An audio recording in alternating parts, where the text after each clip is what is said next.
এই আড্ডা। এবং সচরাচর নিজেদের এরকম ব্যক্তিগত মোমেন্টস গুলোকে আমরা খুব একটা শেয়ার করতে পারি না।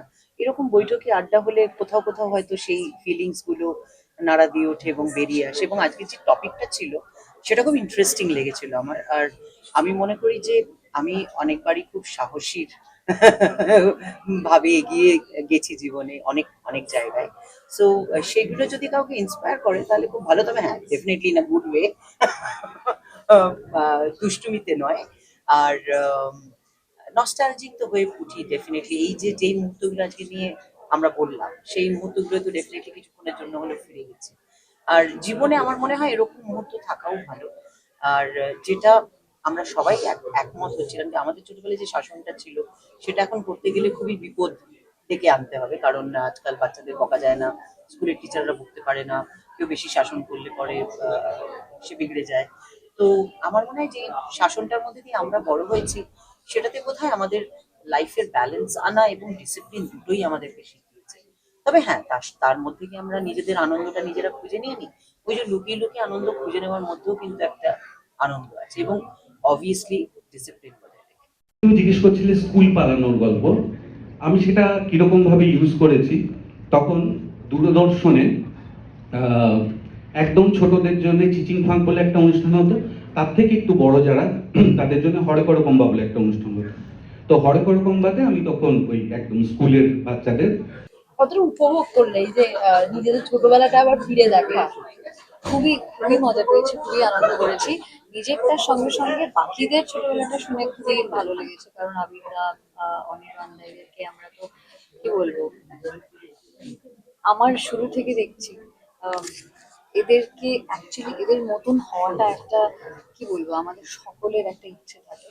অ্যাকচুয়ালি খানিকটা আমি চেষ্টাও করি আর কি ওদের মতন হওয়ার, অ্যাক্টর হিসেবে, মানুষ হিসেবে।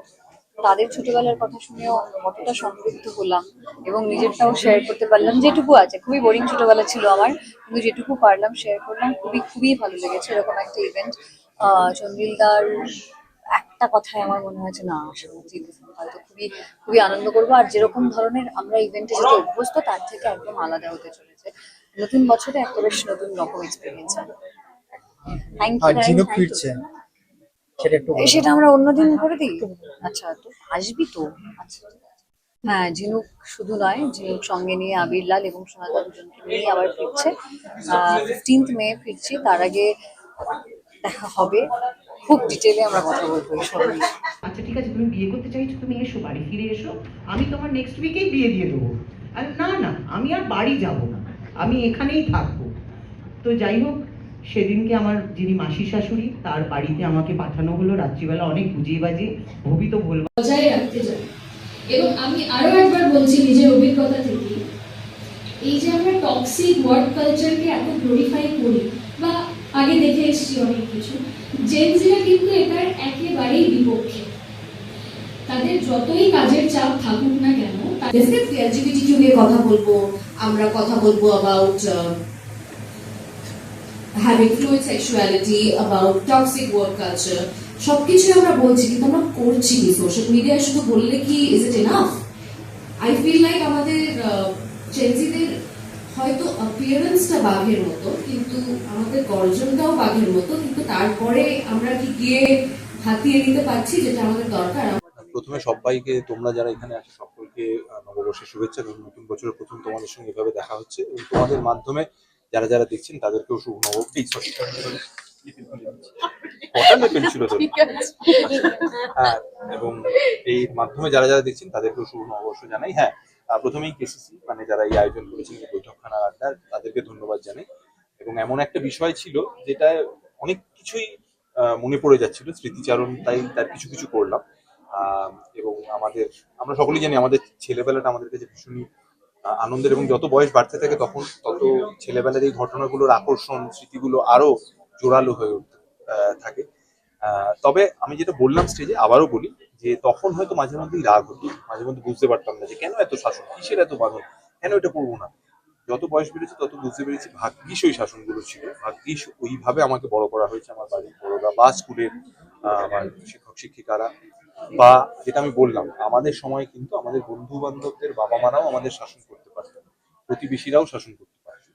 এটা খুব দরকার আমার অন্তত ছিল। আমি সেটার থেকে আমার মনে হয় আমার উপকারী হয়েছে।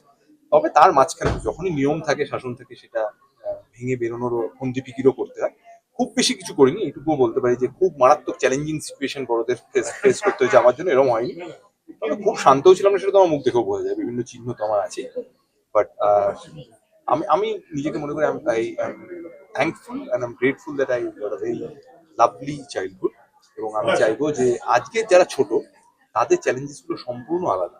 আমরা যেন সেটাও সংবেদনশীল হয়ে সেটাও সহমর্মিতার সঙ্গে দেখি। সবসময় জেনারেশন গ্যাপের দোহাই দিয়ে ওরা কিছু বুঝছে না, ওদেরই সব সেটা একেবারেই করা উচিত। শ্রীলঙ্কায় দেখতে পাচ্ছি যে রাস্তায় নেমে জেনজি তারা করছে, এবং যে নেপালে একটা খুব ইন্টারেস্টিং গ্রাফিটি হচ্ছে দেয়ালে, যে এখানে এখন থেকে শুধু জেনজি থাকবে, যারা ওল্ড, যারা করাপ্ট, তারা বেরিয়েছে। আমি যখন জন্মেছিলাম তখন মোবাইল ফোন ছিল না, এখন মোবাইল ফোন ছাড়া আমি ভাবতেই পারি না একটা জগৎ। এটা হচ্ছে প্রাথমিকভাবে আমার যেটা বলার ছিল, সেটা হচ্ছে Gen Z is never prepared and today I am also not prepared. But apart from that, আমার যেহেতু আমি সবে শুনেছি ইমোশনটা, আমার ইমোশনটা নিয়ে কিন্তু প্রশ্ন আছে। আমি একভাবে যদি ভাবি তাহলে কি যতই করোনা গেঞ্জি হতে পারবে না জেনজি, তাহলে কি এটা জেনজি? বৈঠকি আড্ডা তো এখন হয় না বললেই চলে, সেখানে এরকম সুন্দর একটি আড্ডা নববর্ষের পর পর কতটা এনজয় করলে একটু? এটা আমার এই জন্যই ভালো লাগে, এটা থার্ড ইয়ার। একদম প্রথম বছরেই চন্দ্রিল আমাকে বলেছিল আসবার জন্য, এরকম একটা সেশনে ছিলাম। আর পরের বছরে ছিলাম, ও ইনভাইট করেছিল কিন্তু আমি থাকতে পারিনি, এই বছরও করেছে। যেটা মজা লাগে যে এইগুলো কোনো গম্ভীর আলোচনা না, তো এবার করতে গিয়ে এই যে যেমন ধরো এই যে আজকে যে আমাদের সেশনের যে টপিকটা ছিল, এটার জন্য তো খুব পড়াশোনা করে আসে না যে এটা আমার একটা কোনো টপিক নিয়ে বক্তব্য রাখতে হবে, কিন্তু এই যে করতে গিয়ে এই যে স্মৃতিচারণা, এই যে অনেক কিছু মনে পড়ে যাচ্ছে, আমরা সবাই মিলে শেয়ার করছি, এটা একটা আড্ডার মতোই। এবং সেখানে সামনে যারা বসে রয়েছেন তারা যেভাবে হাসছেন, মজা পাচ্ছেন, বুঝতে পারছি তারাও তাদের ছোটবেলার অনেক স্মৃতির সাথে রিলেট করতে পারছেন। এই রকম নির্ভেজাল আনন্দের বৈঠক এখন অংশগ্রহণ করতে পারলে খুবই আনন্দ লাগে। এবং তোমাদেরও অনেক কিছু আমরা জানতে পারলাম যে কিভাবে তোমরা বড় হয়ে উঠেছো, বা ছোটবেলা বা শিক্ষকতা হতে, সেটাও বললে কিছুটা। ঠিক, ওটা কিন্তু মঞ্চে ওখানে বসে ততটুকুই বললাম যতটুকু বলা যায়, আরো অনেক কিছু আছে যেগুলো অবশ্যই বলবো। আর পাশাপাশি একেন বাবু পুরুলিয়ায় ঐতিহ্যে মুক্তি পেয়েছে এবং খুব ভালো সবাই চলছে। কেমন রেসপন্স? খুব ভালো রেসপন্স। আমি মানে আমাদের স্ট্রিমিং যে প্ল্যাটফর্ম তাদের কাছ থেকে শুনলাম, ওরা তো নানা রকম প্যারামিটার্স থাকে ওদের, কত লোক দেখছে, সেটা ফেনোমেনাল। অন্য সব শোয়ের থেকে তো বটেই, একেন বাবুর আগের যে সিজনগুলো তাদের থেকেও অনেক বেশি, এবং ফিডব্যাক যা পাচ্ছি সেটা মারাত্মক ভালো। আমি একটা পুজোর গান দেখেছিলাম, তো সেখানে একটা বড় কমপ্লেক্সের সামনে একজন একটি র্যাপ করছিল, খুবই কালারফুল মানুষ, এবং তার লিরিক্সে তিনি বলছেন যে I am just a colourful boy, অল্প পাওয়ারফুল, বেশি কালারফুল নয়। এটা হচ্ছে লিরিক্স। আচ্ছা বলুন, পশ্চিমবাংলায় মদন মিত্র থেকে বেশি জেনজি কেউ আছে? একটা অন্য লোকের সঙ্গে যাবো, তাহলে দল চেঞ্জ করবো, একই বাড়িতে থাকবো কেন, আর একটা অন্য বাড়িতে থাকবো। পৃথিবী এতটা বড়, এত রকম মানুষজন রয়েছে, তো সবকিছু যে নেড়ে চেড়ে দেখে একটা এক্সপ্লোর করার কারণ না, সেখান থেকে কিন্তু এই দল বদলুদের উত্তর। তো আজকের দিনটায় আমি একটু দল পাল্টাতে চাই। মোদ্দা বিষয় যেটা সুরঙ্গনা একদম ঠিকই বলেছে, যে জেনজি খারাপ কি ভালো এটা আলোচনা করার জায়গায় আমরা নেই। আমি কেন আমার থেকে এত ছোট একটা প্রজন্ম, তাকে আমি ভীষণভাবে জাজ করবো? বলিতে লাগিল, প্রেম সম্বন্ধে লোকের অনেক বড় বড় ধারণা আছে। চণ্ডীদাস বলেছেন, নিমে দুধ দিয়ে একত্র করিয়া ওইছন কারণ প্রেম। রাশিয়ান কবি ভটকাভিস্কি বলেন, প্রেম একটা নিকৃষ্ট নেশা। মেচনিকভ বলেন, প্রেমে পরমায়ু বৃদ্ধি হয়, কিন্তু ঘোর আরো উপকারী।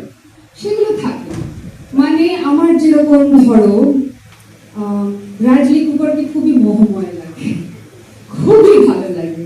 আবির তাকে ধরো কথাই নেই, কিন্তু সেটা কি ঠিক ভালোবাসা? আমার মনে হয় ওই মোহতে থাকতে ভালো লাগে। এই যে যার ছবিটা দেয়ালে রয়েছে, সেটা তো আমার ফিয়ান্সে না, এখানে নেই, আমি কল্পনা করছি। এবং ঠিক ভুল কিছুই বুঝতে পারি না, প্রচুর ঠিক হয়, প্রচুর ভুল হয়, করতে করতে আমি দুটো চরিত্র তৈরি করেছি, যেটা নিয়মিত ডাক বাংলায় তাদের ঝগড়া প্রকাশিত হয়। তারা নীলা এবং নীলাঞ্জ, তাদেরই একটা আলোচনা প্রেম নিয়ে আমি একটু পড়ে শোনাতে চাই, বেশি সময় লাগবে না। দুজন চরিত্র, নারী এবং পুরুষ, নীলা এবং নীলাঞ্জ, তাদের প্রেম নিয়ে কি মনে হচ্ছে, এটা একটা ঝগড়া চলছে ওদের প্রথম থেকেই, তার শেষের দিকের একটা অংশ করছি। নীলাঞ্জ বলছে, কিন্তু ভালোবাসা মানেই তো অবসেশন। খুব ভালো লাগছে, খুবই ভালো লাগলো। এটা হচ্ছে কেসিসি বৈঠকখানার তৃতীয় চ্যাপ্টার এবং এত সুন্দর একটা ফেস্টি বলা যায় যে করা হয়, যেখানে আলোচনা থেকে শুরু করে কবিতা, ছবি, নানান রকম শিল্প প্রদর্শনী থাকে। আমার সত্যি আমার নিজের মনে হচ্ছে আমার অপরাধ, আমি জানতাম না, তবে এরকম একটা কিছু চন্দ্রিলদার জন্য করা সম্ভব সেটা আমি জানতাম। এবং চন্দ্রিলদার ডাকে আজকে আমি যে এসেছি, এসে যে আমি বক্তা হিসেবে কথা বলেছি, যারা সকলে এখানে এসেছে, পুরো এই বৈঠকখানার পার্ট হয়েছে, এই আড্ডার পার্ট হয়েছে, এত অল্প বয়সী ছেলে মেয়েরা, নানান বয়সী ছেলে মেয়েরা, তারা বাংলা সাহিত্যকে বাঁচিয়ে রাখতে চায়, তুলে ধরতে চায়, এটা দেখে বেশ মনে বল পেলাম, মনে জোর পেলাম। বাংলা এভাবে মুছে যাবে না, বাঙালি এভাবে কোথাও হারিয়ে যাবে না, বাঙালি বাংলা নিয়েও থাকবে। আমি চাই বাঙালি অনেক কিছু নিয়ে থাকবে, গ্লোবালি তারা অনেক দূর যাবে, কিন্তু নিজের সাহিত্য, নিজের যে শিকড়, সেটাকে ভুলে দিচ্ছে না। এবং আমার মনে হয় এটা আরো অনেক বছরের পর বছর চলতে থাকুক, এটার পপুলারিটি, জনপ্রিয়তা আরো বাড়ুক, যাতে আমরা বাঙালিরা, আমাদের শিল্প সাহিত্য হচ্ছে আমাদের রক্তে, সেটাকে আমরা কিভাবে বাঁচিয়ে রাখতে পারবো এবং পারি এবং পেরেছি। এখানে একটা বিভূতিভূষণ বন্দ্যোপাধ্যায় এখানে একটা সুন্দর এক্সিবিশন করা হয়েছে, সেটা হচ্ছে তার একটা কি বলবো প্রপার এক্সাম্পল, প্রপার উদাহরণ। তো আমার অনেক বেস্ট উইশেস, ভালোবাসা এরকম একটা সুন্দর জিনিসকে করার জন্য। এবং আমি চাই আগামী বছর এবং আগামী যত যত বছর আমি বেঁচে থাকবো, এটা যেন হতে থাকে, আমি যেন এটার অংশ হতে পারি।